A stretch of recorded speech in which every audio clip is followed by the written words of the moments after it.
स्वागत है आप सभी लोगों का मेरे चैनल साइंस टू टेक्नोलॉजी में। मैं अनुपम वैपुल आप सभी लोगों का स्वागत करता हूं आज के शो कंप्यूटर वेडनेसडे में।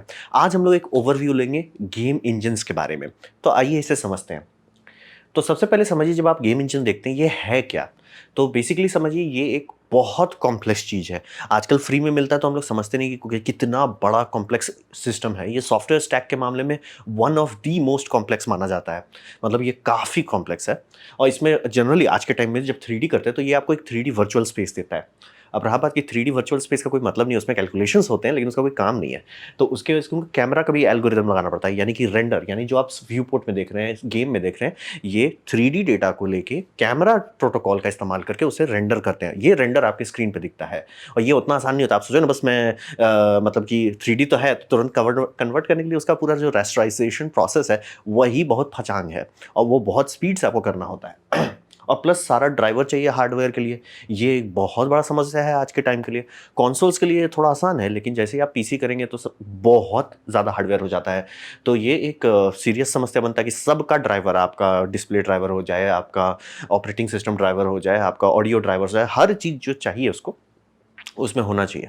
और अगर ड्राइवर मान लीजिए ओएस में है और इसके पास है तो इसके पास कम्युनिकेशन ब्रिज प्रोटोकॉल होना चाहिए ना, कि ये कमांड कर सके कि भैया मुझे नेटवर्क एक्सेस दो, मैं नेटवर्क से इंटरनेट में जाऊंगा। ये सारा का पैकेज आपको इसमें दिया जाता है गेम इंजन में। और ये समझिए कि जितने भी इसके कैलकुलेशंस होते हैं, क्योंकि समझ घुमा फिरा के यही चीज़ आपका रेंडरिंग में भी होता है, बट अंतर ये होता है कि ये सारी चीज़ को बनाया जाता है रियल टाइम चलने के लिए। अब रहा बात रियल टाइम का मतलब क्या होता है? रियल टाइम का मतलब होता है कि गेम के अंदर अगर आप एक घड़ी चलाते हैं जिसमें आप मानते हो कि 5 सेकंड बीता, रियल वर्ल्ड में वो 5 सेकंड ही बीतेगा। यानी कि क्लॉक दोनों का सिंक रहता है। हाँ, आप उसको ऑब्वियसली स्पीड बढ़ा सकते हो कि जैसे आप गेम खेलो, सिटी स्काईलाइन खेलो, तो डे नाइट का साइकिल ज़्यादा ये स्पीड चलता रहता है, वो थोड़ा-सा एक्ज़ैजरेट किया, लेकिन तब भी वो रियल टाइम है। रियल टाइम यानी कि आपका जो इंटरनल यूनिट है वो एक्सटर्नल यूनिट से सिंक्ड है। भले 4 टू 1 हो सकता है, 5 टू 1 हो सकता है, लेकिन सिंक रहेगा। तो इसी को रियल टाइम कहते हैं। वहीं रेंडरिंग को देखिए, तो रेंडरिंग में जनरली ये रहता है कि आप कितनों देर लेना ले लीजिए। जैसे कहा जाता है ट्रांसफार्मर के एक-एक फ्रेम को रेंडर करने के लिए मून वाला कोई पार्ट था, उसमें अराउंड 220 घंटे लग गए थे एक फ्रेम रेंडर करने में। वहाँ ये नहीं चलेगा। तो इसका पूरा कोर एसेंस होता है कि सारा जितना भी कैलकुलेशन करना है फटाफट हो, ताकि ये रियल टाइम हो सके। तो यही होता है गेम इंजन। ये एक एनवायरनमेंट है जिसमें आप गेम बनाते हो। तो अब इसका इतिहास समझते हैं, हिस्ट्री। तो हिस्ट्री में ये समझिए कि शुरू के टाइम में ना, जब आपको गेम बनाना रहता तो गेम इंजन खरीद नहीं सकते थे। तो लोग अपना ही गेम इंजन बनाते थे, उसी से गेम सेल करते थे। और जब शुरू-शुरू में गेम इंजन्स की बात कर रहे हैं, यानी कि 1980s की, तो वहाँ पे ये बात समझिए स्टार्ट होना शुरू हुआ कि मे बी हम लोग अपना गेम इंजन बना सकते हैं। उससे पहले जितने गेम्स आते थे, गेम कार्ट्रिज आप देख लो, ये सब में समझ लिए एक तौर से इसी के लिए पूरा डेवलप किया गया और इसी को डिप्लॉय कर दिया गया। इसका टूल किसी दूसरे चीज़ में नहीं यूज़ हो सकता। मतलब एकदम कस्टम हार्डवेयर लेवल पे चलते रहते थे। तो ये समझना बहुत ज़रूरी है कि हर गेम घुमा फिरा के अगर उसका डेवलपमेंट आप फॉलो करेंगे, वो गेम बनाना है। ये अब ये बहुत बेसिक टेक्नोलॉजी की बात कर रहे हैं, आजकल पॉसिबल भी नहीं है, लेकिन उस टाइम पॉसिबल था कि सिंपल गेम बनते थे, वेक्टर ग्राफिक्स होता था, तो लिटरली उसके लिए कोड बेस लिखा जाता था कि ये गेम इंजन कैसे होगा, उसमें कैसे काम कर रहा है। तो गेम इंजन वर्ड भी कॉन्सेप्ट नहीं था कि बस गेम है, गेम कैसे चल रहा है।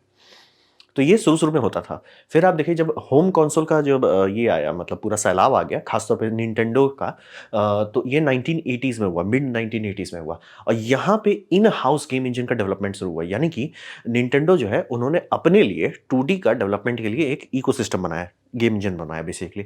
उस गेम इंजन से अलग-अलग चीज़ों पे वो लोग काम किए और वही इंजन से उन्होंने रेसिंग गेम बनाया था। उसी रेसिंग गेम का फ़ायदा उठा के उन्होंने मारियो बनाया, क्योंकि मारियो में आप देखिए कि जितने भी साइड स्क्रॉलर पुराने वाले हैं, उसमें स्पीड कभी चेंज नहीं होता।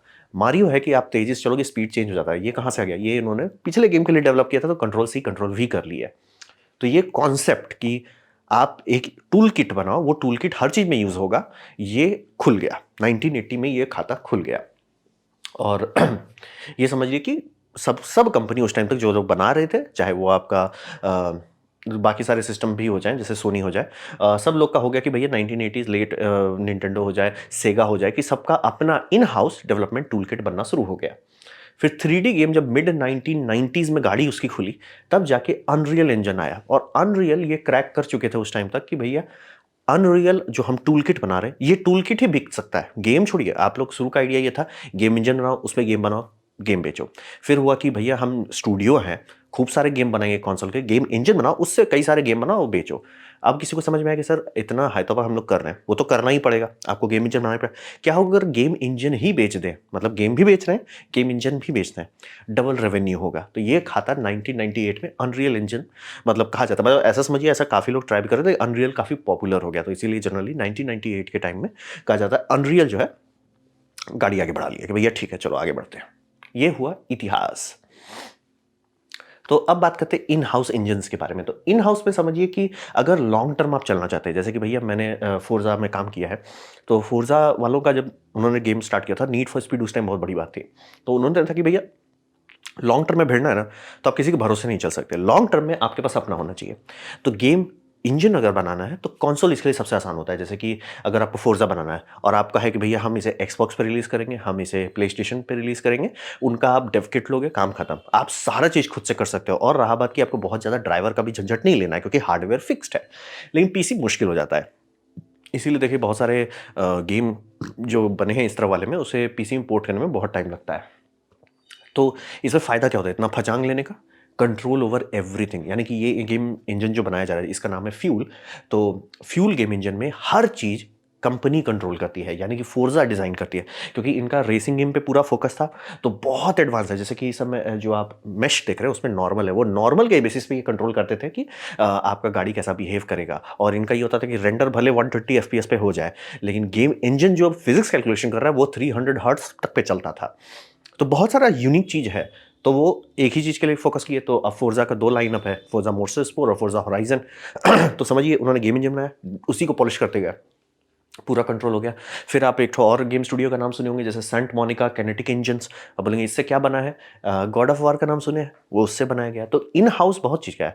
मैं मतलब मुझे 2 इन हाउस इंजन्स पे काम करने का मौका मिला है, फ्यूल पे काम किया मैंने और इस पे काम किया है डीजल। अब बोले डीजल का पेडे 2 के लिए यूज़ हुआ था, तो आई थिंक पेडे 3 के लिए भी वही इंजन का मतलब अपग्रेडेड वर्जन यूज़ हो रहा है। तो अगर लॉन्ग टर्म आप गेम स्टूडियो बनाना चाहते हैं और आपका है कि भैया आगे जाना है, तो जनरली सबका है कि भैया इन हाउस गेम इंजन आपको चाहिए। और अगर शुरू से ही आप उसका फचांग कर लेते हैं, झेल लेते हैं, उसका जितना भी हेडेक आएगा, बहुत आगे जा सकते हैं। क्योंकि गेम इंजन आपको कोई फ्री में कभी नहीं देता है, ये समझना बहुत ज़रूरी है। और ऑलमोस्ट आप खोजने बैठिएगा हर गेम का मिल जाएगा, जितने भी बड़े ब्रांड टॉप नेम है, चाहे वो हेलो हो चाहे कोई भी हो, सबका जनरली अपना ही गेम इंजन होता है, चाहे GTA ही हो। हमको बस 2 ही 3 पे काम करने का मौका मिला था, तो वो उसके बारे में बता रहे हैं। तो जो गेम स्टूडियो देख रहे हैं जितने भी बड़े होते हैं, उसमें एक डिवीजन होता है प्रोग्रामर्स का। वो प्रोग्रामर सिर्फ यही काम कर रहे हैं, भैया गेम इंजन बनाओ। फिर आर्टिस्ट का पलटन होता है, जिसमें मैं था, कि भैया आर्ट हम बनाते हैं। फिर आप बात करते हैं फ्री का जो अभी हवा चल गया, तो समझिए कंपनी को जब समझ में आया कि गेम इंजन ही सेल किया जा सकता है, क्योंकि जैसे बोलो फोर्जा ही है, फोर्जा ने गेम बनाया। जैसे क्राइसिस का आप एग्जांपल लेते हैं, तो पहले बनाया गया था ये मैं भूल जा रहा हूँ, फार क्राई गेम बनाया गया, तो फार क्राई के लिए उन्होंने गेम इंजन बनाया। अब रहा बात की बाद में उनको समझ आया कि यार ये गेम इंजन को ही बेचते हैं, तो उसी से क्राइटेक बन गया। तो ये समझना बहुत ज़रूरी है। तो कंपनी को जो समझ में आ गया कि गेम इंजन हमें बनाना ही है, अगर गेम बनाना है तो गेम इंजन को मोनेटाइजेबल एसेट कर देते हैं, तो हमारा डेवलपमेंट मतलब मान लीजिए गेम हल्का निकल गया, फ्लॉप हो गया, कोई बात नहीं, कुछ तो बिका। तो ये शुरू हो गया कि एज ए प्रोडक्ट गेम को सेलेबल करना शुरू कर दिया। तो धीरे धीरे करके बहुत सारे इन हाउस इंजन थे जो कि बाहर अवेलेबल नहीं थे, वो अवेलेबल होने लगे। चाहे वो वाल्व लीजिए, चाहे यूनिटी लीजिए, चाहे अनरियल लीजिए, खूब सारे जितने आ गए सब मतलब थे, बस धीरे से उसे मार्केट में उतार दिया गया एज ए प्रोडक्ट। तो ये हो गया। लेकिन आपको ये समझना बहुत ज़रूरी है, कोई फ्री में नहीं दे रहा है। कहने को फ्री है, कहने को डाउनलोड कर सकते हैं, लेकिन फ्री नहीं है। तो बोलेंगे भैया ये सब क्या है? तो ये सब को समझ लीजिए कि इंजन को फ्री इसलिए रखा गया कि आप इसका आदत डाल दें। यानी कि अगर आप जाते हो किसी इंस्टीट्यूट में, जैसे मैंने इंस्टीट्यूट में पढ़ाई की कि भैया गेम कैसे बनता है, वहाँ पे आज के टाइम में आप जाओगे तो चांसेस यही रहता है कि आपको अनरियल पकड़ा दिया जाएगा। अब आप अनरियल सीख लिए हो, तो कितना चांसेस है कि कल को मान लीजिए आप अपना स्टार्टअप बनाना चाहते हैं या किसी कंपनी में काम करना चाहते हैं, वहाँ आप खोजोगे या मांगोगे कि मुझे अनरियल इंजन दो, आपका पोर्टफोलियो में लिखा जाएगा अनरियल इंजन स्पेशलिस्ट या यूनिटी स्पेशलिस्ट। तो समझ रहे हैं, ये एक मतलब बहुत अच्छा मार्केटिंग टूल है। ऐसे ही अडोबी कोशिश किया था कि 3ds मैक्स को कॉलेजेस वॉलेजेस में बेच के, ताकि धीरे धीरे करके उससे लोगों को आदत पाए, क्योंकि माया शुरू में बहुत पॉपुलर था। माया उस टाइम ऑटोडेस्क को नहीं बिका था, तो ऑटोडेस्क को बेचने के लिए उन्होंने वो मतलब स्कूल कॉलेजेस को पकड़े थे। तो यही लॉजिक पे चलाया जा रहा है कि मतलब सबको अगर सारा ट्यूटोरियल्स आपका इसका मिल जाए, अनरियल का मिल जाए, हर कोई अनरियल पे डेवलप करेगा। और जब डेवलपमेंट करने लगे, जब गेम बनने लगे और जब गेम सक्सेसफुल होंगे, तब अनरियल आएगा कि सर अब टका दीजिए, और उस टाइम आप कुछ नहीं कर सकते। तो ये समझना बहुत ज़रूरी है, फ्री में नहीं दिया जाता है। वो समझिए उनका फ्री मार्केटिंग है और बग फिक्सिंग भी है। जैसे कि मान लीजिए इन्होंने बहुत सारे रिलीज़ कर दिए, इन्हें तो चाहिए ना मतलब कि भैया कोई टेस्ट करके बताए कि सही में काम हो रहा है कि नहीं। क्योंकि इनके जो बड़े क्लाइंट्स हैं, जो एक्चुअली पैसा दे रहे हैं मिलियंस ऑफ डॉलर्स में, उनको तो आप हुलुलु दिएँगे तो सीधे कोर्ट में ले जाएँगे। तो इसीलिए एज़ अ पूरी पब्लिक को टेस्टिंग में यूज़ कर लेती है। तो समझना बहुत ज़रूरी है, फ्री नहीं है। गलती से भी किसी भी हालत में मत सोचिएगा कि ये सब फ्री है। ये बहुत कॉम्प्लेक्स सॉफ्टवेयर इंजीनियर है, मतलब इंजीनियरिंग किट है। ऐसे नहीं बस हुलुलुलु में नहीं मिल जाता है ये। तो अब बात करते हैं इसका लाइसेंस में। यहीं पे सब लोग लटक जाते हैं। जैसे कि आप अनरियल इंजन लो, क्राई इंजन लो, यूनिटी लो, कुछ भी लीजिए, कभी भी ये फ्री नहीं देता है। इसका जो टर्म्स ऑफ सर्विस लिखा जाता है, इतने सारे जो गेम इंजन हैं, वो हर किसी में इतना फचांग लिखा जाता है क्योंकि वो लॉयर लिखते हैं। लॉयर लिखने का मतलब क्या होता है? लॉयर लिखने का मतलब होता है कि आम आदमी उसे पढ़ के भी नहीं पढ़ पाएगा। यानी कि अगर मैं आपको ये डॉक्यूमेंटेशन दे दूँ, किसी भी गेम इंजन का आप ले लो, ऑनलाइन अवेलेबल है, सबका अवेलेबल है, लीगली रिक्वायर्ड है तो अवेलेबल है। आप समझ ही नहीं पाओगे कहना क्या चाहते हैं। मतलब बहुत सारा लाइन रहेगा, बहुत सारा कंडीशन अप्लाइड रहेगा और उसमें एक फाइनल कंडीशन दिया जाता है, हम बदल सकते हैं। तो ये कंपनी लीगली पावर जो आपसे साइन कराया जाता है टर्म्स ऑफ कंडीशंस, उसमें वही रहता है। बोले मैं तो नहीं साइन कर रहा हूँ। बात है जब भी आप फ्री डाउनलोड करते हो तो I agree to terms and condition. उस टर्म्स एंड कंडीशन में अगर जैसे यूनिटी लिख दिया है कि अगर आपका 5 लाख पीस से ज़्यादा बिक गया है गेम, ठीक है, तो आपको मेरे को पैसा देना है। ठीक है, आपने इस पे बोला ठीक है 5 लाख है। अब मान लीजिए कल को वो होता है कि भैया उन्होंने चेंज करिए 5 लाख को 1 लाख कर दिया कि भैया 1 लाख आपका बिक गया है गेम, तो आप मेरे को पे करो। और आपका नहीं हुआ था, आपने बजटिंग की थी कि 5 लाख बिकेगा तो इतना प्रॉफिट आएगा तो मैं यूनिटी को दे दूंगा, और 1 लाख में आप लटक जा रहे हो, आप लटक गए।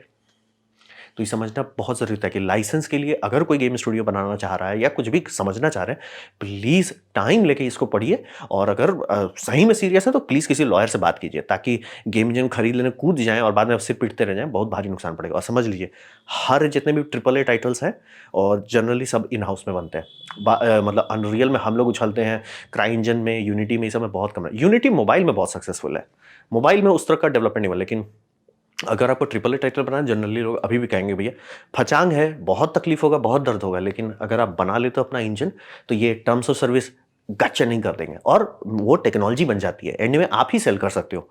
तो देख सकते हो काफ़ी सारा गेम इंजन है। क्राई इंजन, मुझे एक बार बहुत जोर का भूत चढ़ा था क्राई इंजन का। क्राइसिस का एक डेमो आया था क्राई इंजन का, बहुत भयानक था इंजन था।